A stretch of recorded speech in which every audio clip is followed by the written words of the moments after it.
Erev Tov, Parashat Devarim, du nouveau Sefer Devarim cette semaine. On va essayer de rentrer dans la Parashat doucement. On sait que cette Parashat s'appelle le Mishneh Torah puisque Moshe Rabbeinu, il va reprendre un petit peu tout ce qui s'est passé au travers de toute la Torah. On sait que dans Sefer Devarim, on va compter plus de 200 mitzvot sur les 613 mitzvot. Et donc, ici, le Sfat Emet, il nous donne une très très belle image. Il nous dit que Sefer Devarim, alors il a le niveau d'être appelé comme Tefillin Shel Yad, qui veut dire que de même que dans Tefillin Shel Yad, alors toutes les parachiotes sont rassemblées en un seul parchemin. De même ici aussi, le livre de Devarim, tout est rassemblé en un seul livre. Contrairement aux autres Sfarim, Bereshit, Shemot, Vayikra, Bamidbar, alors sont représentées par Tefillin Shel Rosh. Elles sont séparées, elles ont des compartiments qui sont séparés. Et pourquoi cela? Pourquoi est-ce qu'on va appeler le dernier livre, on va l'appeler Devarim? Parce que Devarim, c'est au nom des paroles qui seront citées, des paroles qu'on appelle des Tochachot. C'est comme ça que le Tana Deve Eliyahu, il appelle ce livre, il appelle le livre des Tochachot. Tochachot veut dire des reproches, des réprimandes. Et donc le livre commence par des Tochachot et se termine par des Tochachot. Et justement, ça vient pour rapprocher les Béné Israël à Akadosh Baruch Hu par de telles paroles, pour qu'ils se reprennent en main. De même les Tefillin Shel Yad, alors c'est marqué Ukshartam Leot Al Yadecha, justement proche du cœur, pour représenter cela qu'on arrive à se rapprocher d'Hachem, justement par un seul compartiment. Donc quelque part, voilà, cette belle paracha de Devarim vient nous enseigner un petit peu ces Tochachot. Et la question qu'on pose, pourquoi est-ce que Moshe Rabbeinu, il a attendu la fin de sa vie pour faire des reproches au Béné Israël? Arrête, tu vas quitter. Là, on est exactement, alors, environ 40 jours avant le décès de Moshe Rabbeinu.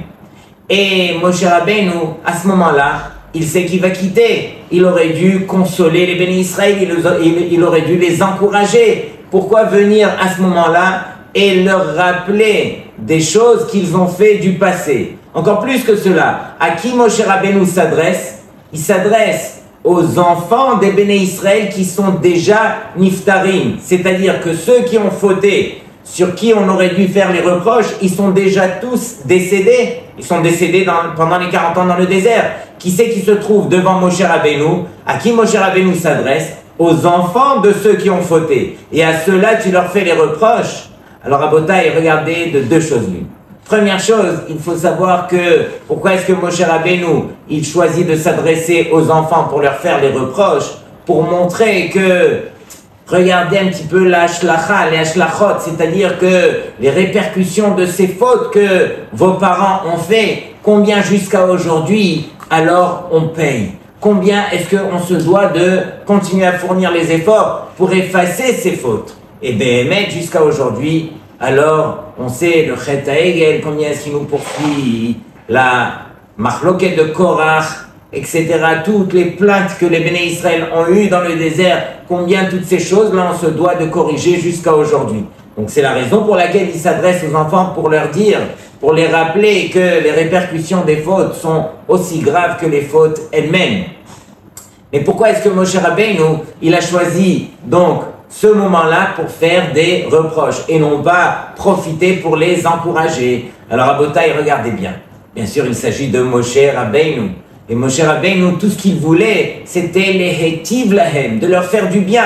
Mais comment faire du bien au Béné Israël à ce moment-là? Si ce n'est que, Rabotai, écoutez bien ce qu'on dit.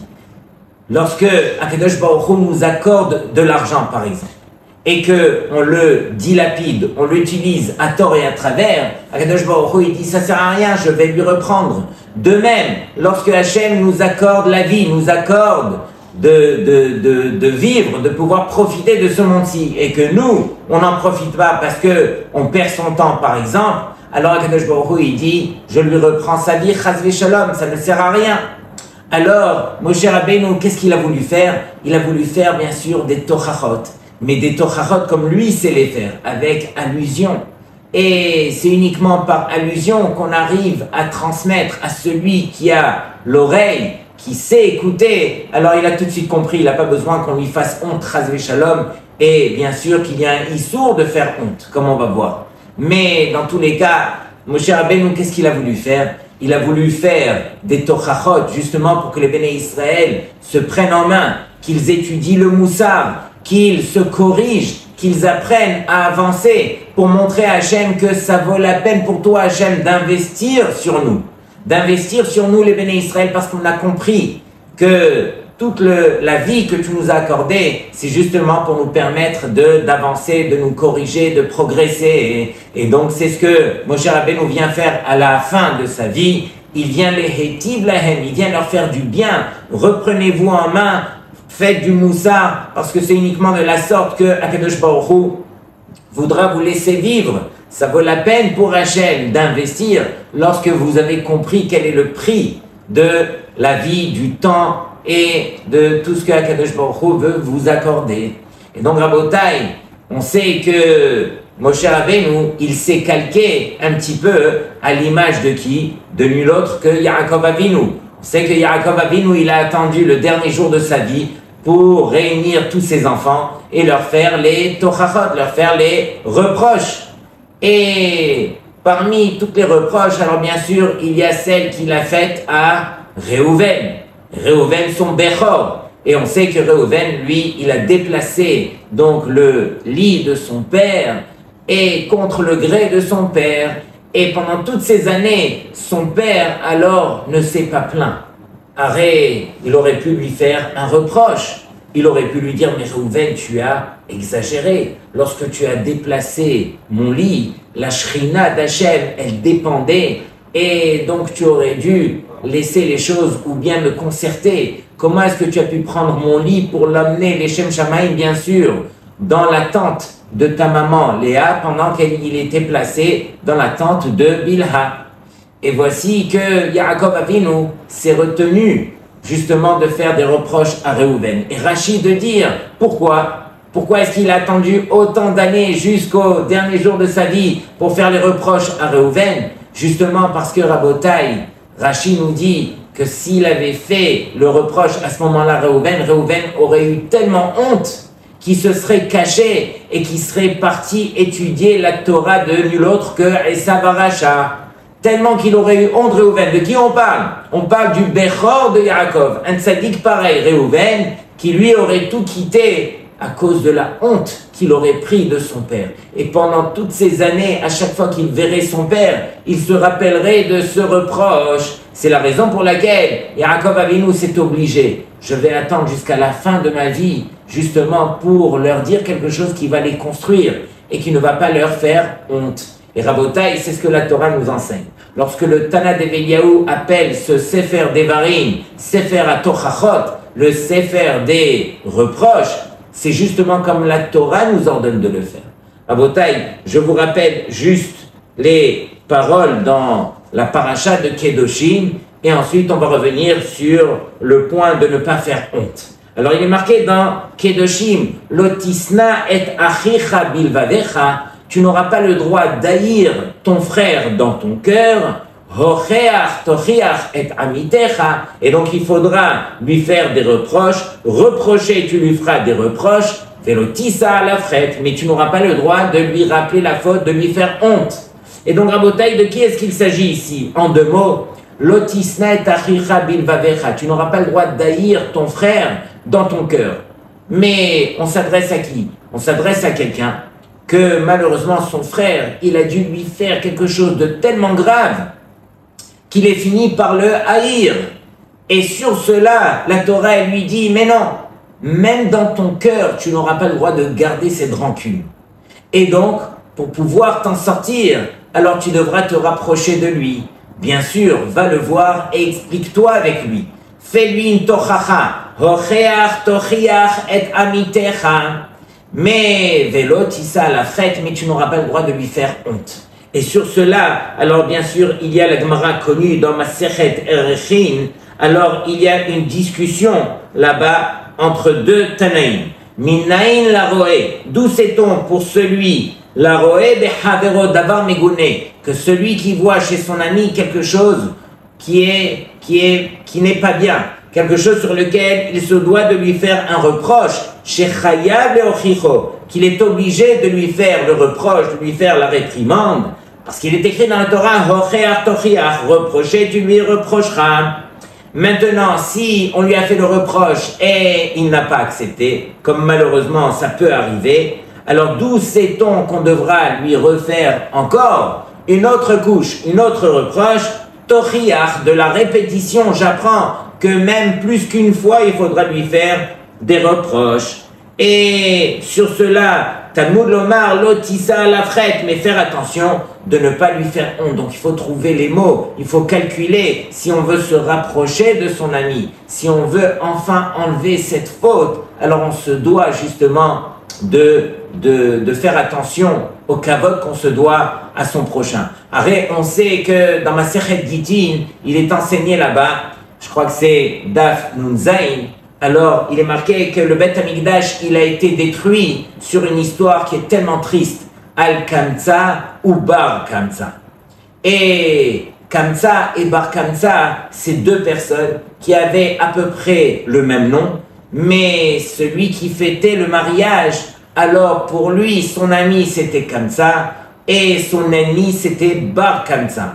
Et malheureusement, on n'a pas fait attention, ou par erreur, on a invité aussi Bar Kamtsa qui se trouvait là-bas, et voici qu'on lui a fait la honte au point de le chasser de ce mariage, et tous les Chachamim qui se trouvaient là-bas n'ont rien dit. Comment est-ce que les Chachamim n'ont rien dit sur une chose pareille? On fait la honte à un juif et vous ne dites rien. Sur cela, le Beth Amikdash, il a été détruit. Et Rabotai, j'ai appris à Chidouche cette année que Béhémet, les Chachamim, lorsqu'ils sont venus, alors ils sont venus pour discuter de quoi? Pour discuter qu'est-ce qu'on va faire avec les Romains. Ils sont en train de nous pourchasser. Il faut qu'on trouve une solution. Et ils sont venus pour s'asseoir et discuter entre eux. Mais voici que ce Bar Kamtsa qui était proche des Romains, qui allait les trahir, alors est arrivé au mariage. Et quand ils l'ont vu, ils ont dit, ça y est, on ne peut même plus discuter. On ne pourra pas régler les choses. Et lorsqu'ils l'ont vu qu'il a été chassé du mariage, alors malheureusement, ils n'ont rien pu dire parce qu'ils cherchaient une solution. Ils étaient dans un pétrin. Ils se devaient de sauver le clan d'Israël. C'est la raison pour laquelle ils n'ont rien dit. Mais Rabotai, ce qu'on retient de cette histoire, c'est que même les Shem Shamaim, lorsque on voit son frère juif avoir honte, alors on n'aura pas le droit de laisser une honte pareille aux yeux d'Hachem. Akadosh Baruch Hu ne peut pas supporter un juif qui a honte, et c'est la raison pour laquelle il fera tout pour le protéger. À l'image d'une belle histoire que le Rosh Yeshiva de Mir Brachfeld, qui s'appelait Rav Aryeh Finken, Zatzal, c'était un grand Rosh Yeshiva. Alors une fois, il était avec tous les rabbinim de la Yeshiva, et ils ont jugé qu'il y avait un bachour qui malheureusement, il avait plus que dépassé les limites. Il dérangeait les autres bachourim, et il a fait des choses qui étaient très graves. Au point à ce que les rabbinim se sont rassemblés et ils ont dit on va le renvoyer de la yeshiva. Et donc le Rosh Yeshiva s'adresse au Mashgiach et lui dit vas-y, je te donne la mission d'appeler le Bachour et de lui expliquer, comme tu sais bien le faire, que à partir d'aujourd'hui il doit quitter, qu'il prenne toutes ses affaires et qu'il quitte la yeshiva.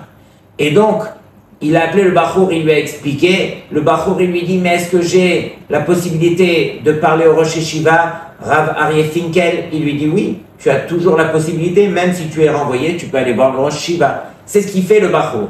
Il va voir le Rosh Yeshiva, il lui parle, et en fin de compte, le Rosh Yeshiva, il lui dit, alors va voir le Mashgiach et dis-lui en mon nom que je t'ai dit de rester à la Yeshiva. Et donc le Mashgiach, il va voir le Rosh Yeshiva, il lui dit, mais vous m'avez dit de le renvoyer, c'est ce que j'ai fait. Il lui dit, mais c'est pourquoi vous voulez le garder? Il s'est mis à pleurer. Il lui dit, je vais te dire la vérité. Il est arrivé devant moi et il s'est mis à pleurer. Mais la vérité, je ne pouvais pas voir ses larmes à lui parce que je voyais les larmes des autres bachourim qu'il faisait souffrir. Donc c'est pas pour ça que je lui ai dit de rester. Ensuite, j'ai vu que il suppliait et vraiment il voulait tout ça, mais j'ai compris qu'il le faisait uniquement par honte de la situation. C'est pas pour ça que je lui ai dit de rester. Mais en fin de compte, il m'a dit, écoutez, Kvodarav, j'aurais tellement honte de moi-même que je ne pourrais même pas me voir dans la rue, tellement que la honte aura pris le dessus. Lorsque j'ai entendu cela, alors j'ai dit, ce Bachour, il reste à l'Yeshiva. Je ne voudrais pas détruire un autre Beth Amikdash. Comme on le sait, le Beth Amikdash a été détruit justement à cause de la honte qu'on a pu faire à un juif, que les rabbanim qui étaient présents n'ont rien dit. Et donc cette honte, je ne voudrais pas qu'elle existe. C'est la raison pour laquelle il lui a dit que ce Bachour, il reste.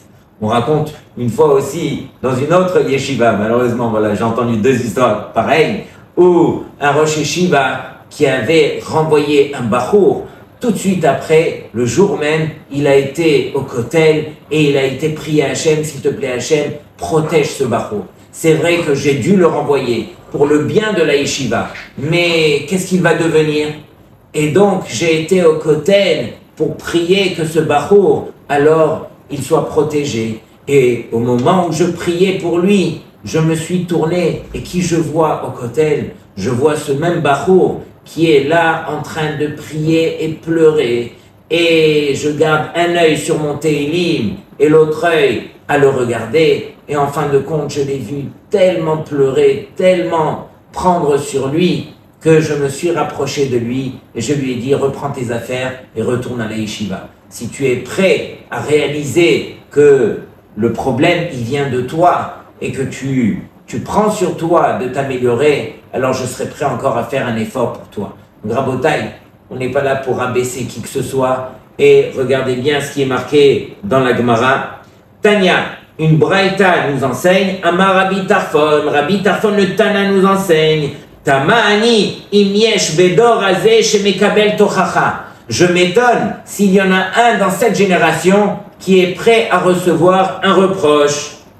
Imamarlo, s'il lui a dit, Tol kisam mi ben shinecha, enlève le kisam c'est le cure-dent qui est entre tes dents, arrête de raconter tes bêtises. Donc c'est une expression qu'on dit, Tol kisam mi ben shinecha, amarlo, il va lui dire, toi, Tol kora mi ben enecha, enlève la poutre qui est entre tes yeux. Donc Rabotai, c'est une expression pour dire il n'y a personne qui aime recevoir des reproches. Quand on en fait un petit, alors ça va se retourner contre lui avec une ampleur qui est beaucoup plus grande. Ça c'est Rabbi Tarfon. Amar Rabbi Elazar ben Azaria, Tamehani im yesh bedor hazeh sheyodea leochiach. Je m'étonne s'il y en a un dans cette génération qui sait faire des reproches. Rabotai, c'est pas juste de recevoir, il faut savoir aussi les faire. Ve'amar Rabbi Yochanan ben Nouri, Me'idani, et moi je témoigne, Ale Shamaim va'aretz, sur le ciel et la terre, Sherbe pe'amim lakar Akiva aliadi, que beaucoup de fois, Rabbi Akiva lui-même, alors il a reçu des coups par moi-même, je lui ai fait des reproches, mais voici qu'il a accepté ces reproches. Et sur cela, Shlomo HaMelech il dit dans Mishlei, Al tochachletz penisna eka. Tu n'auras pas le droit de faire des reproches à un railleur, à celui qui prend les choses à la légère, de peur qu'il va venir à te maudire, ou à te haïr, pardon.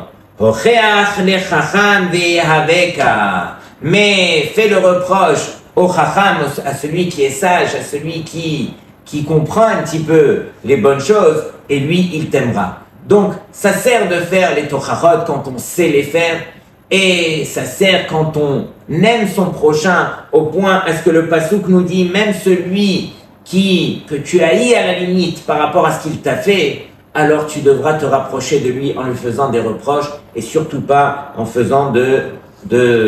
lui faisant la honte. Et donc, Rabotai, voici que Akadosh Baruch Hu, au travers de ce Sefer Devarim, alors bien sûr, il va nous rappeler à l'ordre. Il va nous rappeler que toutes ces fautes qui ont été malheureusement faites dans le désert, pour la plupart d'entre elles, elles ont été faites par le Dibour. Arrêt, ça a commencé par quoi? Ça a commencé par le Chet Ha'egen. Alors, qu'est-ce qu'ils ont dit les Béné Israël? Ele Elokecha Israël, voici tes dieux qui t'ont fait sortir de Misraïm. Comment vous avez pu dire une telle chose de votre bouche? Ensuite, il y a eu le Chet des Meragelim, les explorateurs qui sont partis et qui ont parlé contre la terre d'Eretz Israël. Ensuite, il y avait Korach avec la marloquette, encore une fois, tout par la bouche. Et ensuite, il y avait les Mitonénim, ceux qui se sont plaints. Ils se sont plaints qu'ils n'avaient pas tout ce qu'ils avaient eu en Égypte, et ils se sont plaints par la bouche. Encore une fois, la bouche.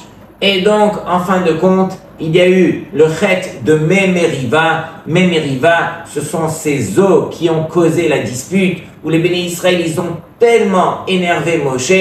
C'est de ce rocher qu'il faut faire sortir l'eau. C'est de ce rocher. Ils l'ont tellement énervé qu'il a fini, comme on le sait, par frapper le rocher au lieu de lui parler. Et donc, en fin de compte, il a eu la pire des punitions que de ne pas pouvoir rentrer en Eretz Israël pour accomplir les mitzvot qui sont cités dans cette Torah. Et combien est la dimension de celui qui fait les mitzvot en Eretz Israël. Mais tout ça pour dire que Akadosh Baruch Hu, il nous rappelle à l'ordre. Parle quand il faut parler. Ne parle pas lorsque finalement ça va venir par faire détruire les choses. Il faut que ce que tu parles, alors ça a de la construction. Que toutes ces choses-là que Akadosh Baruch Hu nous permet de faire, c'est uniquement lorsque on vient avec une bonne intention. On a compris le prix de la parole et justement tout un livre va s'appeler Devarim. Alors justement sur ce dibour qu'on est venu réparer, sur ces reproches que Moshe Rabbeinu est venu nous rappeler, sur ces mauvaises actions qui tournaient autour du dibour. Shabbat Shalom Lekulchem.